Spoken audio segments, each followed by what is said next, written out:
Shalom, welcome to Tactically Torah. I am Heath Hayes, and today I just wanted to do a quick little rundown with you guys on my battle belt setup.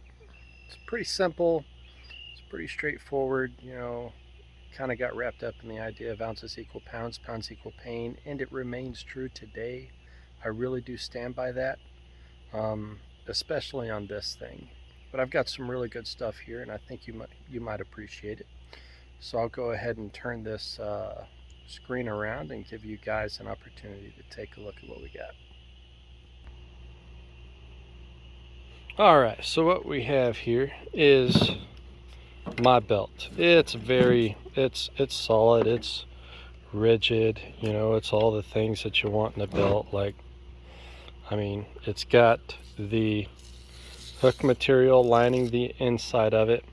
And then the belt I'm wearing is actually the inner belt, which is all the loop material so that it just sticks to it. What that does is it allows the entire belt to stay perfectly in position on my waistline, and I really don't have to worry about it moving around or anything like that. So it is a two belt system. You have the interior belt and the external belt. So on my belt, and we'll kind of work our way counterclockwise here.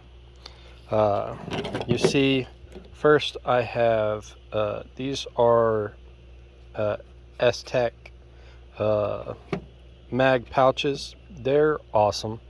I run a dual pistol mag setup, but as you can see, I don't run two pistol mags. Instead, I have my Leatherman Surge here that I run in the first pouch, and I gotta say, with the time that I've been running this, I've not had any retention issues. It holds on to both the multi-tool as well as my pistol mag very well. And of course, the same story with my rifle mags. The retention is pretty dang good here. I enjoy it. I have no issues putting the magazines back into the holster nor pulling anything out. Everything is very positive in my opinion. And of course, they're held on with these malice clips here, as we see. So with all of that, everything just looks freaking sexy. I love it. Moving around, no belt is complete without medical. This is my Refuge medical, also held on by malice clips, and of course it is upside down. So if I wanted to, on my belt line, if I wanted to run a tourniquet, these loops here would allow me to put a tourniquet pouch across the top, or rather, aka the bottom of my SOB, which would be oriented towards the top because this is the top of my belt. Anyways, I digress. If I wanted to put a tourniquet pouch on top of my SOB, I could, at which point that would allow me a location to run more or less my, let's see here, run a tourniquet. And I'm going to put you guys down. I'm going to pull this out. Here we go, and we're back. This is my Refuge Medical SOB. This is the inner pouch, and look at that in all of its glory, made in the wonderful United States of America, where you can't get any better than that. I have a Sharpie, a decompression needle, nasopharyngeal airway back there. That's what that is. Yes, sir. 28 French. That green looking thing there with the lube. And then I have a pair, not just one, but a pair of high fin compact chest seals. And I actually built out this SOB. It's to the spec of let's see, it's to the spec of the original SOB as you would see it in the store. The only difference is, you know, look at that, I've got my duct tape there, my emergency trauma dressing, my 4-inch flat, a pair of gloves, which I just realized I need to actually stage my gloves. Normally I take them out of the pouch here, and then or out of the band that they come in, and I unravel them, blow them up, and then give them one single fold over, and then lay them across the top here, and that allows them to just be ready to go whenever I need my gloves.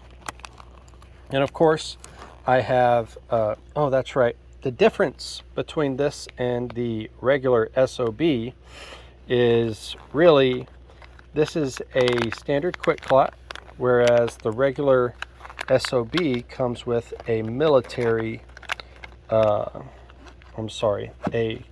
is called the combat quick clot, or combat gauze. And then of course some compressed gauze, which what you'll see now with what Refuge Medical offers is from Forward. Compressed gauze, it's from Forward. So yeah, that's pretty much my SOB in a nutshell. I love it. Actually, I'm going to leave that out so that I can get my gloves squared away. And the next thing around here on my belt is my Blackhawk Tier 2 pistol holster. This is specifically for a Glock 19 or Glock 17 variant with a TLR 7, I believe is what it is. The TLR 7 light setup, and of course it has this paddle here for your retention.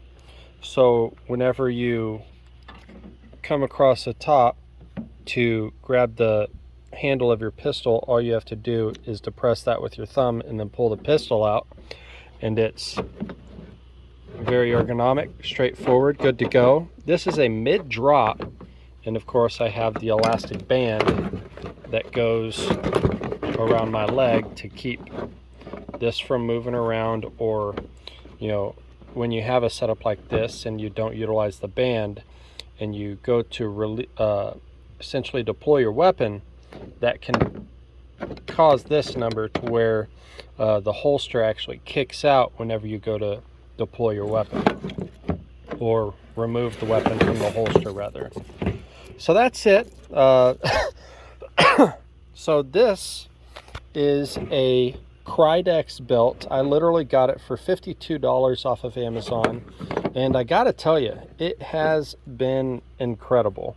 You know, if I had the money, I'd probably go with something, you know, like Blue Alpha Gear, or you know, a Warrior Poet belt, G Code.